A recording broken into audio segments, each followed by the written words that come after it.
Good morning. Thank you so much for joining us on our very first webinar for the African American Knowledge Community in the region of 4 East. We are so very excited that you wanted to join us today and learn more about our panelists' experience and their transitions from mid-level to senior level positions within higher education and student affairs. As we move forward, I'd like to talk to you a little bit about what the AAKC is, and then we will jump right in and talk with our panelists. I'm Janelle Love. I'm the regional representative for the NASPA Region 4 East of the AAKC. The African American Knowledge Community is set to make sure that African American professionals within higher education have a strong community, there's professional development, and we're really telling our stories about what does it mean to be an African American within our field. Our opportunity today allows us to speak with two professionals within our region, one coming from Minnesota and one coming from Michigan, and really allows us to understand what has been their journey and their experience. Today with us, we have Jamie Lewis-Flanaugh. Jamie serves on our leadership team as one of our co-representatives for the state of Ohio. We have Dr. Terrence Frazier, who is the Assistant Vice President for Student Affairs at Michigan State University, and we have Dr. Dimitra Bradley, who serves as the Assistant Vice President for Student Affairs and the Dean of Students at Macalester College. We're so excited to have you all here today. If you would take time to introduce yourselves and let us know a little bit about the work that you do at your own institution. Well, good morning, everyone. Once again, Dimitra Bradley here at Macalester College with lots of snow. My preferred gender pronouns are she, her, hers. And part of I serve in a dual role here at Macalester as the Assistant Vice President for Student Affairs and the Dean of Students. In my Assistant Vice Presidency role, I look more so in terms of strategic planning for the division, as well as I serve as our division's Chief of Staff, which means that I moderate and facilitate a number of our divisional meetings, as well as some leadership and decision making. And then as the Dean of Students, I like to see myself as the mayor of Macalester. So I pretty much do all things students from top to bottom. And that has been a wonderful opportunity for me. And I've been here at Macalester for almost 2 years. So I'm glad folks could join us today.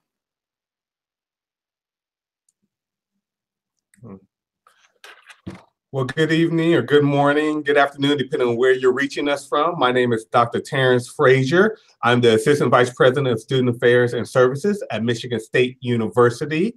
So go green, go white. We are super excited to be here and be part of this program. My pronouns are he, him, and his.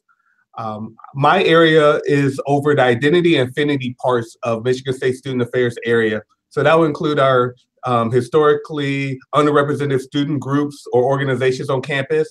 It will also include our veteran student, our faith-based groups, students who are parents.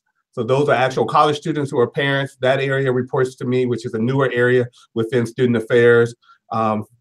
Persons with disabilities, and also a unique piece where we talk about identity and affinity at Michigan State. We talk about what is your affinity to. So we also Greek life reports to me, and that would include all 4 of our councils. So that's my repertoire and my portfolio here at Michigan State. I've been here 3 years and having a great time, and we just let the snow go away because of rain. That rain and ice came this way to Indiana, so thank you for sharing. I'd like for Jamie to go ahead and introduce herself and talk about what her role is going to be during our webinar today.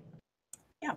I'm Jamie Lewis-Flanaugh. I am a part of the African American Knowledge Community State Representative team working with Janelle for Ohio, currently at Miami University in Ohio, Oxford, great place. And I will be your tech assistant if you must. So while you all are posting questions on YouTube, I am sharing that with the panelists. So definitely feel free to share your questions. You can post them to the YouTube page. And if you tag me on Facebook as you are posting them under our promotion, I will get that as well. But definitely post your questions or share your comments, and I'll be here taking them and sharing them with the group. Fantastic. Thank you, Jamie. And thank you, panelists. We're really excited to get the conversation going. One thing that is on a lot of new professionals' minds, graduate students, mid-professional, how did you get to where you are today? And I think that that's a question we want to know, because we're like, okay, what are our next steps? How do I get there? I see you, I've met you, you're an amazing person, and I need to be where you are. So can you share with us, I don't know, how did you get to the point where you are today at your particular institution, whether that's moving across the country, or if you were at an institution for multiple years and then you're able to switch and move up at another institution, or however your journey panned out?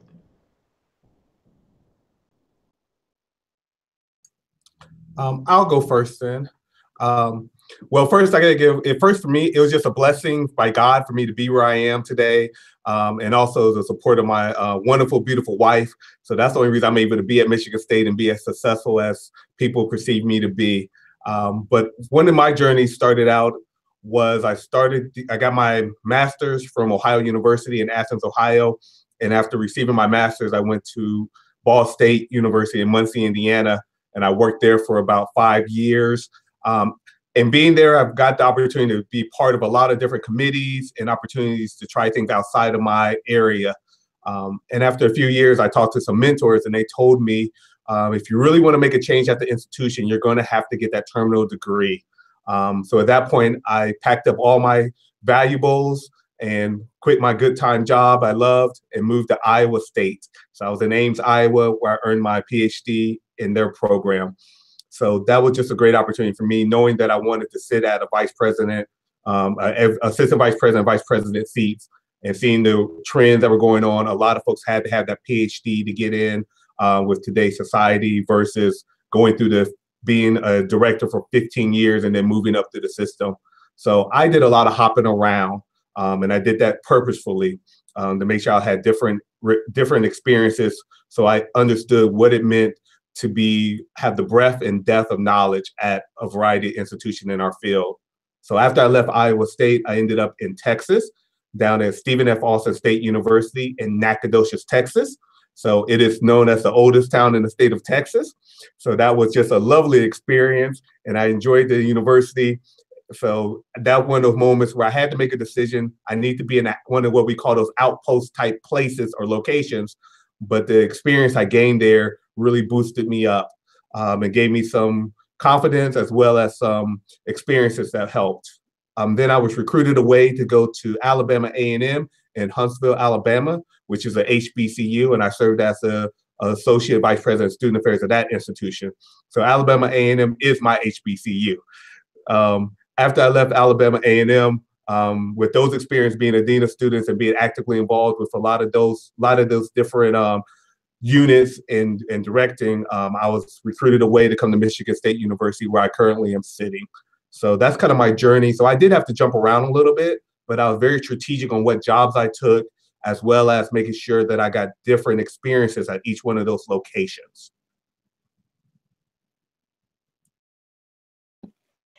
In terms of my experience, I definitely have to give some props to my mom, because she was the one who told me it's okay to go to the University of Vermont. When I was applying for graduate programs, I'm from Los Angeles, California. So Vermont, first of all, I had to figure out where it was on the map, because I just had never been there. And then my mom said, well, that's the best place to go, so go. And so I give her all of her credit for that support. Once I was at the University of Vermont, I did have the opportunity to earn my master's as well as my doctorate. And in that 13-year span of being there, I hopped around a bit at one institution, but even that was strategic. So once I completed my master's, I was in judicial affairs, specifically academic integrity, because I wanted to work with faculty, and that was very important to me. Once I finished that, as I was pursuing my final year in my doctoral program, I became the graduate assistant for the president and the provost. So that was fabulous, being in the presidential and provost wing, particularly in 2008, when many of our institutions in the country went through a financial downturn. Once I finished that opportunity, I went over to the Office of International Education. So I was there for a year. Then my last opportunity prior to leaving the University of Vermont was as the Assistant Dean for Academic and Student Affairs in the College of Education and Social Services. So that really put my foot in this world that I love to talk about, which is academic affairs and student affairs partnering together. And so in, I think it was 2015 or 2016, I had the wonderful opportunity to go to the HERS program. It's an intensive 2-week leadership program. I was at Bryn Mawr. It's all individuals who identify as women or female. And then that really solidified where I wanted to go next. And a year after participating in the HERS program, I found myself being recruited by Macalester College, and here I am. Awesome, great. So we did have a follow-up question from Robert for Dr. Frazier. Can you talk a little bit more about your experiences for people who have families? A lot of times when we are looking for jobs, we have someone, a significant other or children, that means that we have to uproot our lives. So can you talk about what that transition was like moving from different states as a married individual and potentially with children? Sure. Yes, it was definitely a conversation I had to have with my partner, and understanding the lifestyle of being in student affairs. I think everyone needs to do that right off the bat, even if you're not moving. Just we don't have the normal 8 to 5 hours. And even today, my partner asked, "When you coming home?" I'm like, "I'll be home soon," and she knows soon could be 2 hours from when I told her. But I think it's about really having that conversation, understanding between the two of you how you're going to navigate both careers, especially if you have a dual career with your partner, where your children are going to go to school. One of the things I was very blessed with, and once again, being strategic, I was willing to go to outpost areas and different places to get those experience early in my career. So now when the Michigan State job opened up, I had the opportunity to come back to the Midwest, and I could command that piece of my life versus I don't know where I'm going, I don't know where I'm going, but I had all the experience. So when jobs opened up, I didn't have the experience to do it. I did it. And then also my partner is willing to come with me. And so we had a lot of those conversations. One of the things I've done with my partner is she's the one that lets me know what jobs I'm allowed to apply for. I can say someone wants me, but if she says I can't apply, I'm not applying for those jobs. And I just tell the search firm or the university, I'm not interested in those positions. So every move I made was in consulting with her. And then once again, for her to have the power was she lets me know what I'm allowed to apply for. Thank you. I think that's something that's on a lot of people's minds as they're continuing to look for jobs and search for jobs, or your dream job could come around and it's across the country. If you're moving from LA to Vermont, there's a huge culture shock there. Weather's different. Dr. Bradley, how did you adjust to that culture shock of just moving all the way across the country? I was fortunate. So let me back up and say I was fortunate because I moved for graduate studies, which I think for programs when you're in a cohort program is a little different than moving for work. And I'll explain why. Graduate studies, at least the way the University of Vermont was in the master's program, we were a cohort. So you in some ways automatically had a connection to the university, a connection to individuals that you at least would know from the sheer fact of going to school with them every day and or being in assistantships every day. I'm not sure how I would have fared if I just moved from Los Angeles to Vermont for work and had to really build my own community from the ground up. I still remember when I had my California plates on my car after what I considered a snowstorm, but it wasn't. And only seeing the California plate on my car, wondering how did I get here? What happened? But a lot of it also came to just trusting in this being a part of the plan and giving it an opportunity, and also knowing that I didn't have to stay. If there was ever a point in time where I was not feeling my best or where I felt that personally I could not give here anymore because I was unhappy, I always reserved the right to go elsewhere. Awesome. That's great advice. Thank you. We've got another question from our community. Aaron wants to know, what are some of the challenges along the way, specifically from mid-level to senior level? What difficulties did you all experience in making those steps forward? I think one of the difficulty things I had was just building up my supervision, how to be a good supervisor. For mid-level, I might have one person I supervised or not, but I think that's the biggest part that was a challenge. It's really figuring out how do you put your team together. If you're a director, you may have a staff of 1 or 2 people, but then once you make to the senior level, your staff has increased, and then you have multiple layers of increase as well. So one of the things I've suggested for the mid-level folks is to try to be, know the language of all the different units that might report to you. Like I said, I've been involved with almost everything underneath student affairs except for housing. That's the only thing that I had no direct interaction with. So I did conduct, I've done student leadership, diversity, Greeks, everything else. I've done recreation sports. I even had the police department report to me. So those are my areas that I had to really change. And it was a challenge because it stepped me outside my comfort zone, because my bread and butter, honestly, would be diversity work, Greek life, and leadership. Those are what I was trained on. That's my overall passion. So that's one of the things I think was a challenge, is being able to supervise all the people, and then also being able to move out your way. Because you know this stuff so well. Let your people do their job and let them do their job well. And your job now is really to find the resources and open the doors for them to walk through.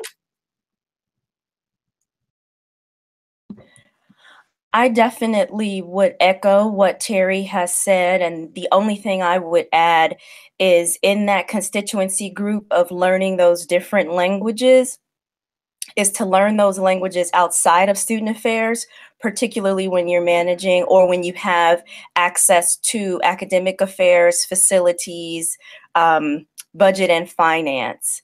Because as a senior level administrator, you will be working with those individuals, and it goes a bit, it definitely goes far, I should say, when you already know some of that language, or you're understanding what the tenure process is, or reappointment, promotion, and tenure, et cetera, et cetera. So it's also learning how to speak those languages outside of student affairs. And then, seek out opportunities such as involvement in the knowledge communities to be involved.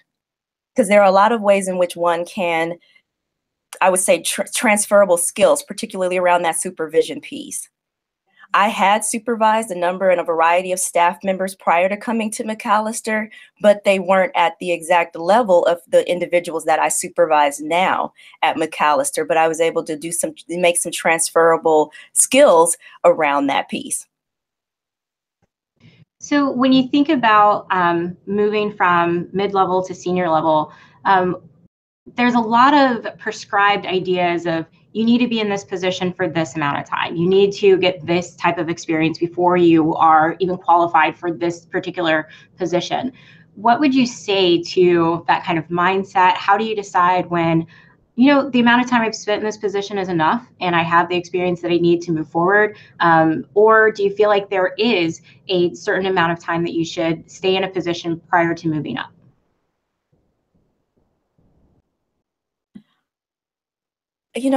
I've been asked that question a few times, and over the course of my career, I think in the beginning of my career, I would have had one answer.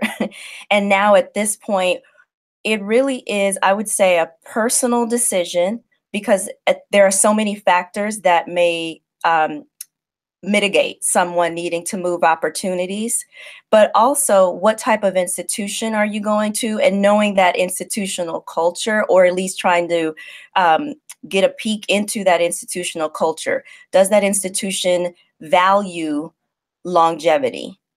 Does that institution value a trajectory where you're moving up faster? So really understanding how the optics may look if you're moving from position to position.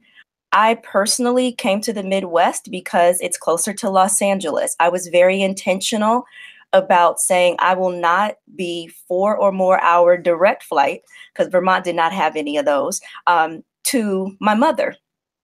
And so when opportunities arose that were what I would say to the right of that line that I drew on the map, I had to say no. But but here we are in Minnesota, and this is how I made that come to be. So I would say it's personal, but it also depends on where you want to be and what type of institution you want to be at. I'd love to hear from Terry, though. Thanks. I agree. I agree with that all the way about when do you make that leap and jump. One of the things I've always told young professionals is don't move up so quickly that you don't have a foundation, because you might be able to be the hot star in your class and in your area, and you're boom, boom, boom, boom, boom, but you have no foundation and you're gonna fall. And it's so hard. As fast as you go up in this field, as fast as you can fall down, because you make one mistake at our level, that's it. You don't have a do-over. Where you can have the opportunity at a mid-level to make mistakes, learn, grow, especially when it comes to supervision and budgets, and even some of the politics of our different institutions. So if you understand those pieces first before you try to move up. The other thing I would say is there's no real time frame on this. It's about, do you feel you've done all you can do to help move your institution and the students you work with to that next level? I mean, all the schools, as much as I love Ball State University and I wanted to stay there, I've gotten as far as I can go. It was no other way. There was nowhere else for me to go at that institution. I've outlasted my opportunities, so it was time for me to move on. And the same thing at other institutions, all the other institutions I worked at, some of them I completed my goals and I was trying to move on. Others, opportunities arise that just didn't matter. Like you, I wanted to be closer to my family. I'm originally from Ohio, so being in Texas and Alabama, it was like, okay, Michigan called. It was a win-win across the board. I'm closer to home. I've moved up in my career. To go from 5,000 students to 50,000 students was a major leap and jump. So you just have to make those personal decisions when it's time for you to move. But there's no real scribe. You have to be here 4 years, 5 years. But while you're at your institutions, do the best you can, and be actively involved with the community on committees. Get those different experience in academic affairs, inside and outside student affairs. And then it's time for you to go. So make yourself valuable where people are, one of the things I've always talked about was after I finished a couple of jobs, I'm not going to apply for jobs anymore. I want to be nominated. I want people to come look for me. So I want to make sure that I'm doing my job great on my campus that is talked about worldwide. Awesome, thank you.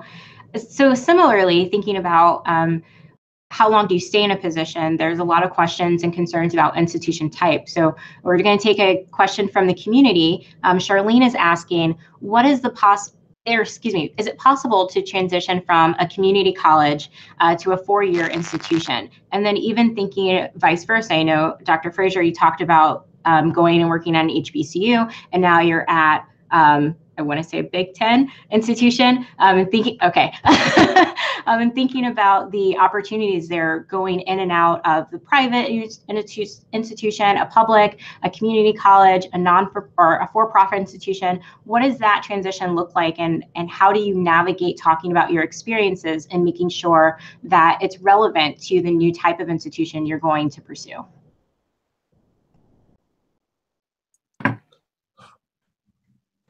Go ahead, Terry. All right. I think it's about skill set. It doesn't matter what the institution is, it's making sure you have that skill set. But also it's about you researching what type of institution are you working at. Do you understand the culture of that institution? Do you understand the dynamics of that institution? But you can go back and forth from 2-year community colleges to 4 years to tribal college to the HSIs. But you got to understand what's going to be a good fit for you. Because there's certain institutions that just aren't going to be a good fit for people. So that's one of the things you need to think about. And I definitely agree with that. Right along with what I was going to say is the research around that particular type of institution is critical. The University of Vermont is a mid-sized public research 1 institution, and Macalester is a small private liberal arts institution. And I tease people sometimes in that I'm quite sure when they started that search that me, meaning someone from a mid-sized public research 1 institution, may not have necessarily been on the radar, a bit, but I was able to let them know what my transferable skills were. My portfolio spoke for itself. And then also I was able to let them know how I feel about the liberal arts education. and what's important to me and what I see as important in terms of that niche, that private liberal arts niche in the academic or the higher education community. So it really is doing the research and figuring out what works well for you. Some people do not like small schools. Now that I'm at one, I love it. I didn't know if I figured I would, but now that I'm here, I'm like, yes, I could probably one day know all 2,000 of the students that I serve. And this is wonderful for me and just helps with my being the mayor of Macalester. Yes, I recently made a transition from a mid-sized institution to a smaller institution, and I feel the same way of like, I could know everyone here in about 2 more years. So I understand. There's a question from the community about when you're moving up or when you're stuck in a position, you might be stuck at a certain pay grade in mid-level management. What do you do to at least begin to prepare yourself to excel in your career? How do you make that transition forward, especially when it comes to negotiating a higher pay salary?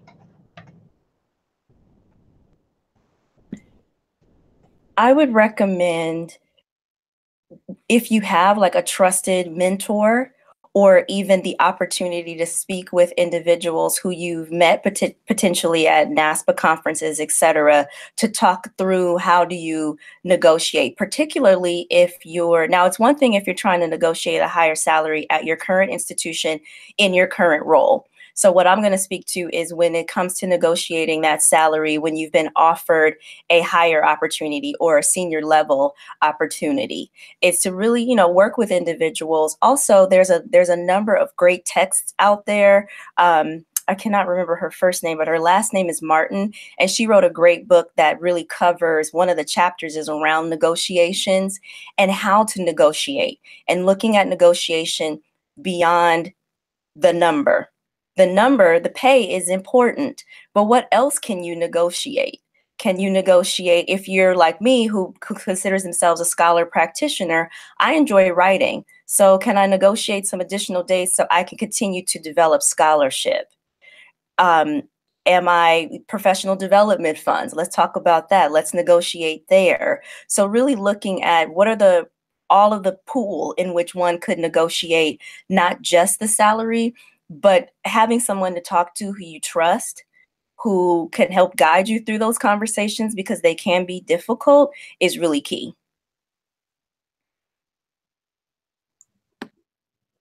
I might need to call you next week. Help me negotiate some things around here at Michigan State. I definitely agree with all those attributes and things to think about when you're trying to negotiate salary. One of the things I always say is be realistic about what you're asking for. Unfortunately, I had to bust someone's bubble last week because they were talking crazy. And I was like, you're not there yet. You're going to get there. And I know that, but you got to really figure out what's really out there for you. And also, once again, it depends on the type of institution. And it depends on the benefit package. So those are things to think about. If you're going to a school that has a Ph.D. program that you're interested in, could that be part of your package deal, that they're able to do tuition reimbursement or something like that for you to earn your doctorate or EDD? So you really got to think that through and know what do you really need to live on. So kind of have what I've done in the past is this is what I want, and then this is what I need, and kind of somewhere in between there, figure it out. But also just being realistic about what you need to earn and what do you want. Like some of the things I want to negotiate, I need some Final Four basketball tickets. Just important now in Michigan State for me. Priorities. So we have a question from a community member who wants to know, how do I get back into student affairs after leaving a mid-level role? The division has been reconstruction. The position was eliminated a year ago, and they've been searching ever since that happened. They're willing to relocate. They have had great experiences. They've gotten interviews, but nothing is turning into offers. They're trying to stay engaged through these kinds of programs, but what more can they be doing?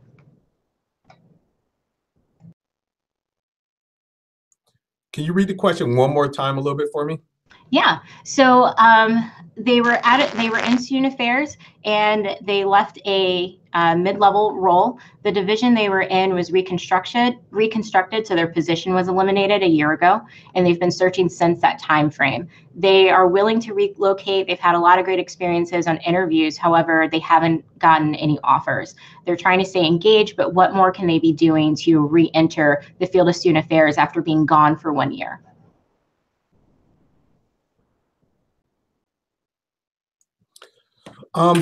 One of the things is you got to find some there's three different things you need if you're looking for a job in student affairs, because it's not what you know, it's not who you know, but as I like to tell my freshman students, it's who knows you.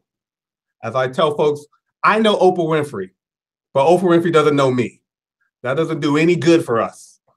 So how do you get people to know who you are when you're at the conferences, when you're engaged with these type of webinars and community outlets?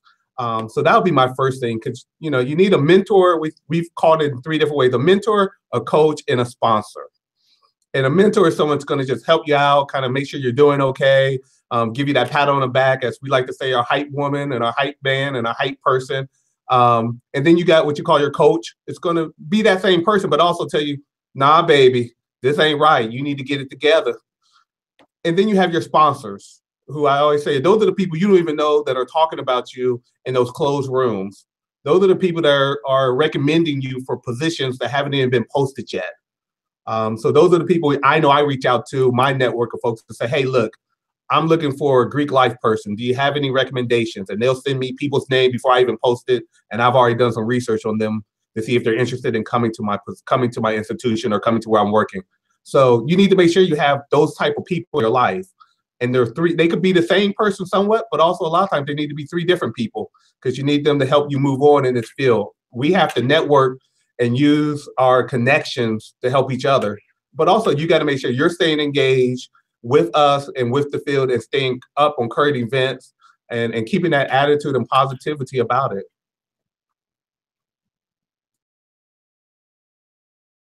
Yeah, I agree with Terry 100%.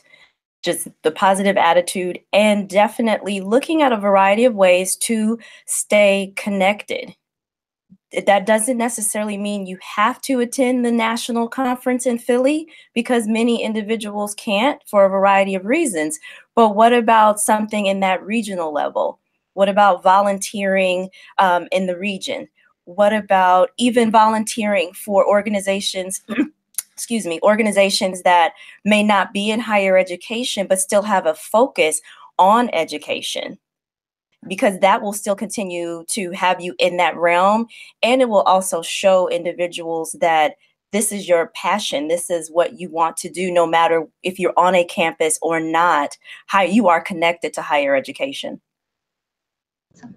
And I'll throw a shameless plug in there for opportunities to get involved with the NASPA. We have knowledge communities that span the gamut, whether it's functional or identity-based. The AAKC is obviously identity-based. We have a national organization for our KCs, and then we have regional level opportunities for you to get involved. All of them are volunteer opportunities. So if there's something where you are a new professional or graduate student, there is a new professional and graduate students knowledge community that you can get connected with. And there's always opportunities for you to volunteer within those communities to make sure that you're staying connected and that you're staying abreast of what's happening within higher ed student affairs. So we've got a question coming from the community about transitioning from Res Life. I know Dr. Frazier isn't able to help with this particular question, but how do you transition from Res Life live-on positions to non-live-on positions? Well, I am a proud former Res Lifer. I was an RA, and then professionally, I was an assistant resident director at my previous one of my previous institutions, which is UC Santa Barbara. The ARD role was full-time professional role because it was not connected to a graduate program at all. And then I became a resident director before going off to pursue my master's. So I would say, once again, looking at it, not necessarily from Res Life on campus to outside, but area to area. if there's a different area that you want to begin to pursue outside of residential life, starting to learn more about that area, utilizing the KCs, the functional KCs are a great way to learn about different things. I particularly, maybe 4 years ago, became involved with the advancement knowledge community because that's a passion of mine. I don't have to do advancement work at this time, but I imagine I will in the future. Also, letting it be known that you have other passions and other resources. Any of us can be quote unquote pigeonholed on what others may think we are doing or what we prefer to do. But that piece around that Terry mentioned earlier, the coaches and the sponsors, and even your mentors, letting them know these are areas that I have interest in.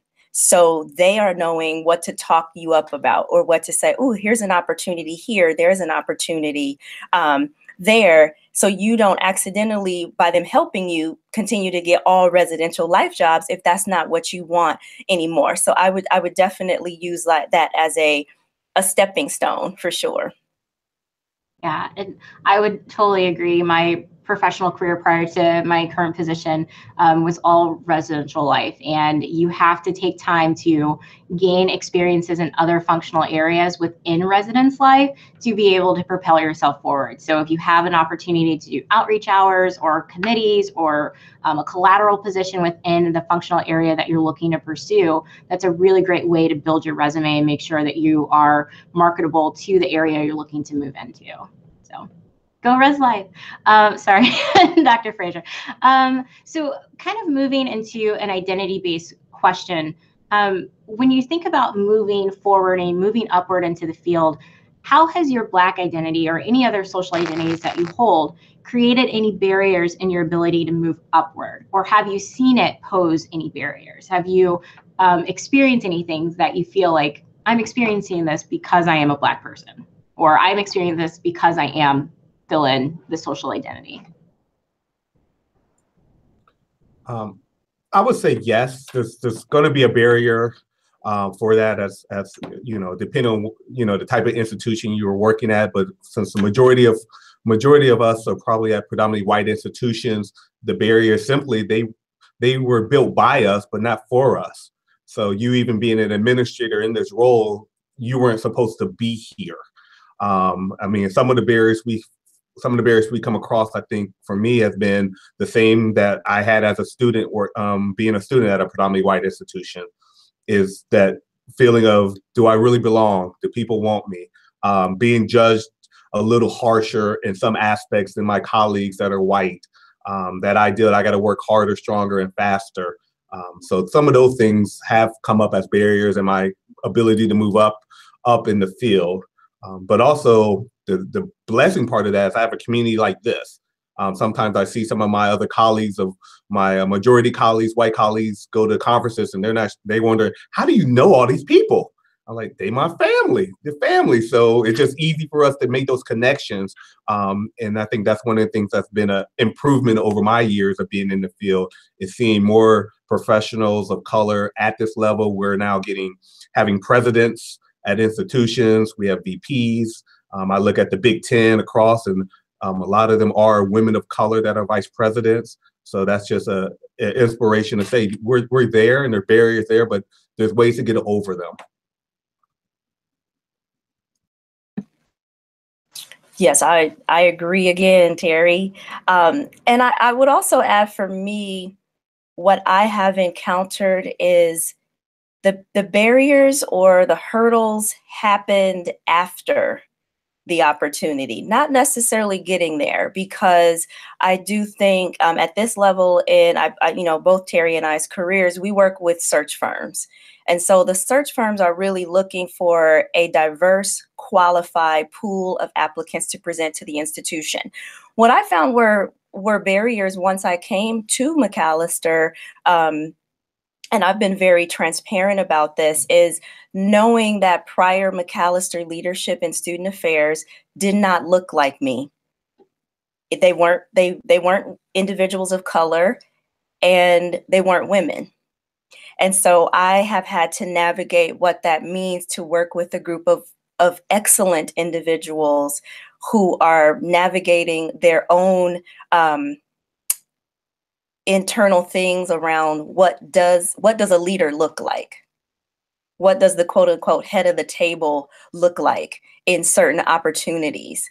And some days are rougher than others, but overall it's a management of understanding that and knowing it's not me, it's you. And let's just keep it pushing. But the work harder, work faster, work smarter, it does come up quite a bit. So do you both have particular coping skills or mechanisms that you've used on those days when you're like, all right, I wish I could call in Black today, but I got to go in. Something happened in society, something happened in the news, and I have to go to work today? Because being in the Region 4 East, we are all at predominantly white institutions, and so we navigate that very differently than some of our colleagues around the university and higher education might, depending on where they're located.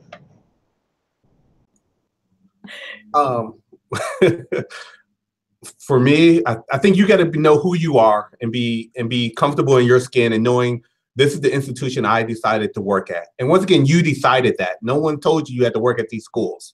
So you have to be ready for that. One of my biggest coping mechanism is the blood of Christ. So being a Christian man, that's what I need to help me get through some of the tough times. The other thing for me is I've been blessed again to have a partner that is truly my partner and go through it with me, and someone I have to confide in and be able to help me through difficult moments. The other big one, I would say the third and last one, is find those people that aren't at your institution, not your yes friends, but truly people that are going to help you navigate through the emotions and through the turmoil you have going on. So find those type of people, and they don't always have to look like us, but you need to find people you could talk to so you don't have it all bottled up. Because if you're not healthy with your self-care, there's no way you're going to be able to help our students. Absolutely. When what I always say when I walk up the stairs to my office, I say like a little mantra to myself: let me be of service. That is why I do this work, to be of service to this population here at MAC. And some days I am much better at my service than others. But that is the end goal for me, is let me be of service. So when I wanna call in Black, I just say, okay, let me be of service. I try to find the humor in something, if there is something humorous to happen. And then I do have a network of individuals who are not in the work that I do. So they keep me grounded a bit, because for them, sometimes they can't believe the stories. Or if I say, well, what happened today they're like, that really happened, And then I do have a professional network of friends who, like Terry said, are not the yes people, but they're the folks to say, here's how we got to do this. Or, yep, that's going to be a tough conversation, but you've been called to lead. So go on, girl, and lead. Awesome. Thank you. I do appreciate your candidness and thoughtfulness in those answers. Thinking about, Dr. Bradley, you mentioned being of service to people. We do have a question from the audience.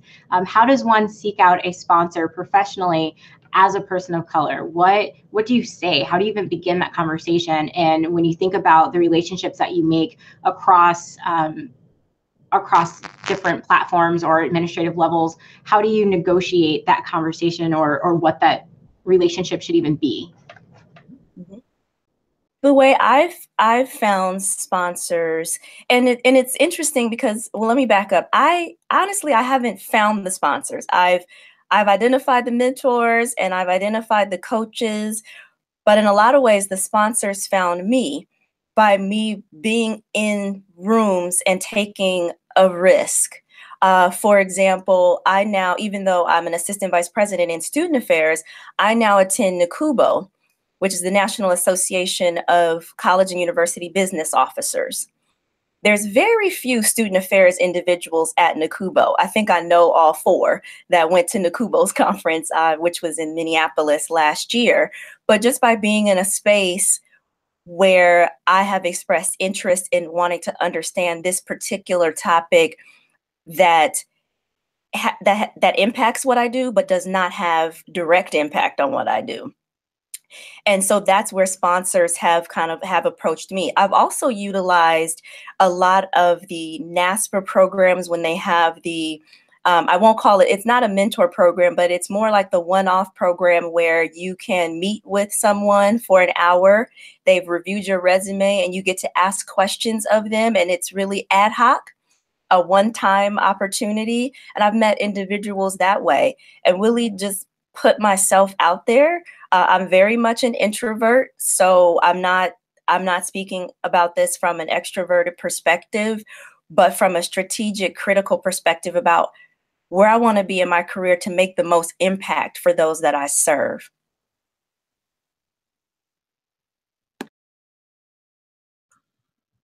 Wow, that was perfect. I can't even talk about more than that.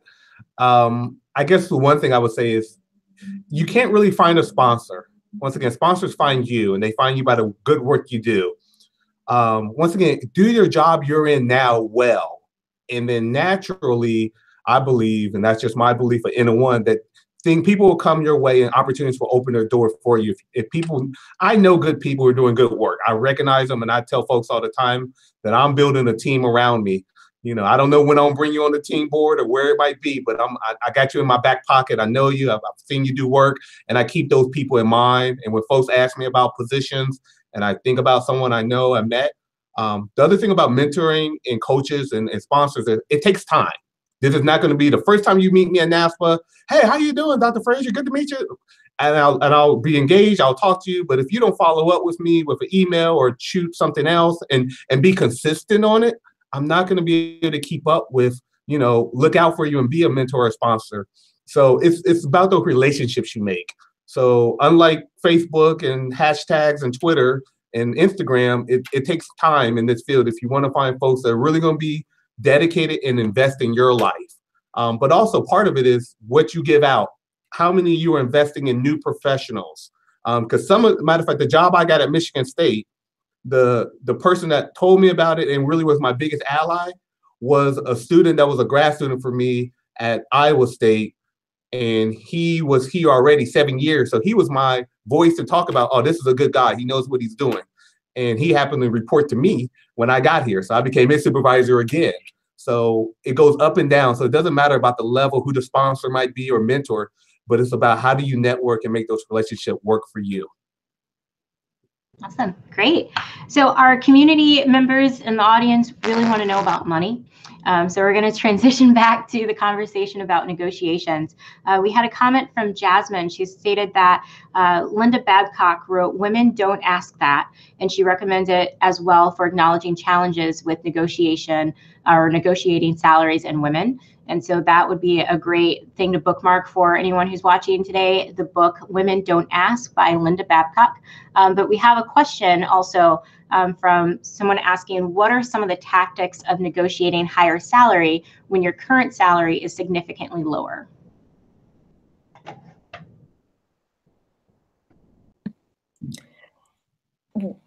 With that question, I would definitely, without, and this is just without knowing that person's institution, their role, et cetera, doing the research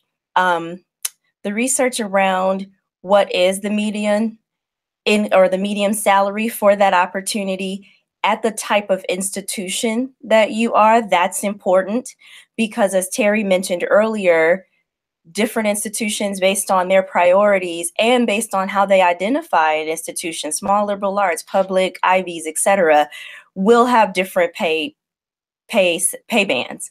So identifying what the median is at your particular institutions or your particular institution type.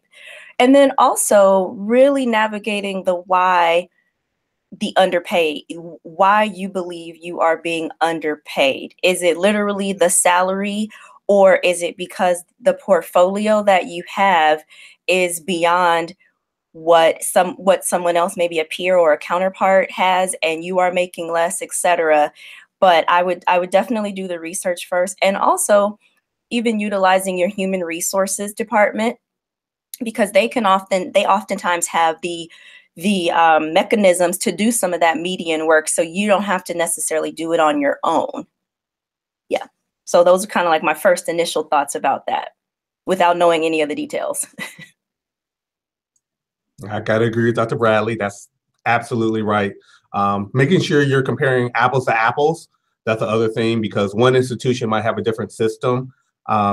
Do the research if you're in a union or not, because there's, I know for Michigan State, we're a unionized system, so I can only offer you the max if you're in that level.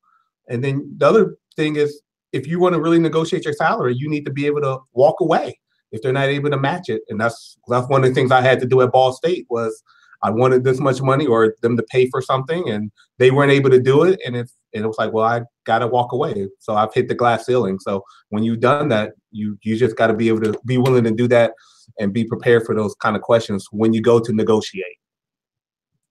Great, thank you. So switching gears a little bit to the conversation of the terminal degree. You both have one, and we would love to hear a little bit more about your story on how long did that take? How did you pursue it? Did you work while you pursued your degree? Did you just go to school and then you got a job? What was your process? And is it okay to work? Is it okay to take a longer time frame in order to maintain your professional position and then take a longer time frame to finish your degree?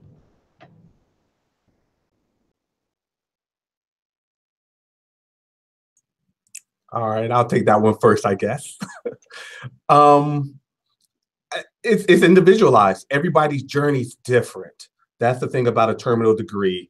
Everybody's research is different. So it just really depends. For me, I was younger and I was not married. I had no kids. I had no quote unquote real responsibilities in the real world.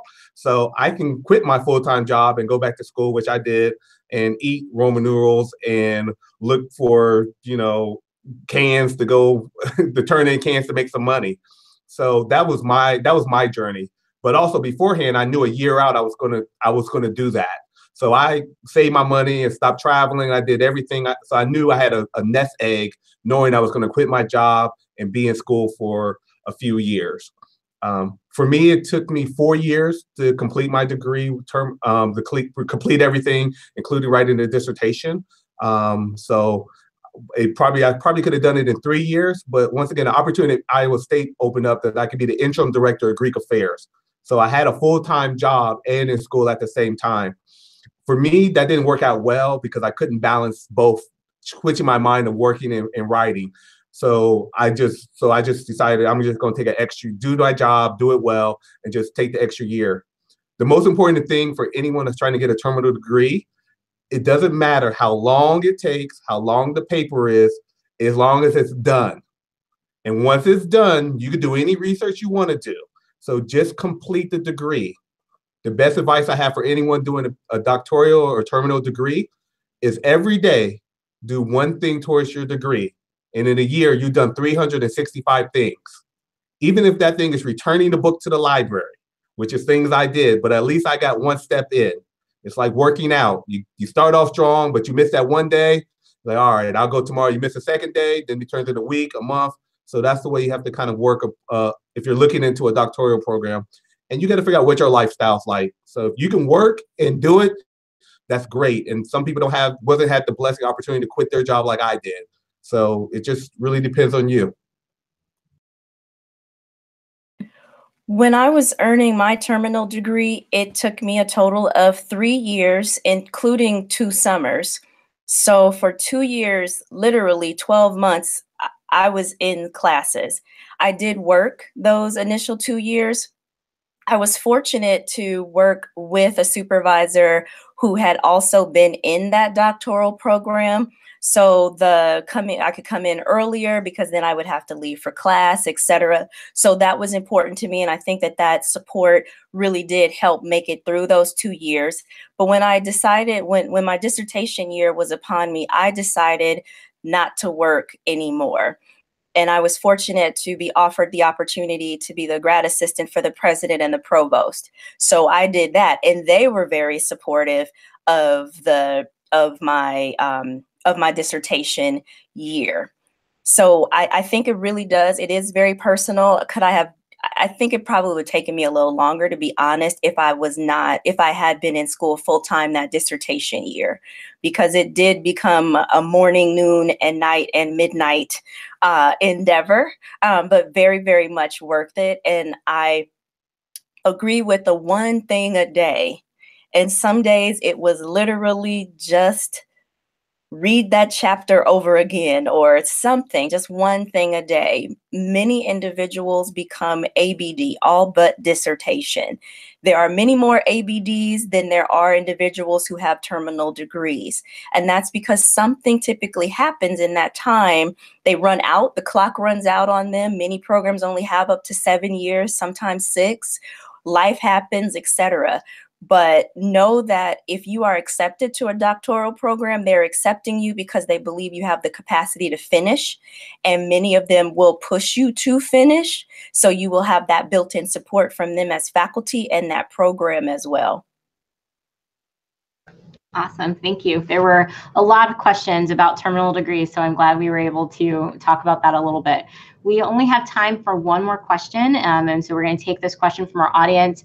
When you're thinking about networking opportunities, Dr. Bradley mentioned NACUBO. What are some other organizations besides NASPA, of course, that people can join to further expand their networking opportunities to make sure that they're getting all of the connections necessary?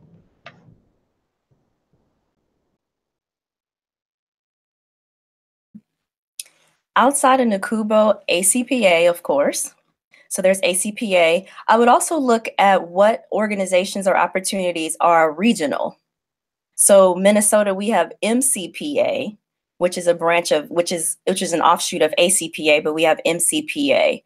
I would also look at organizations that could be national or local who, once again, they may not be student affairs or higher education, but they have a connection to higher education.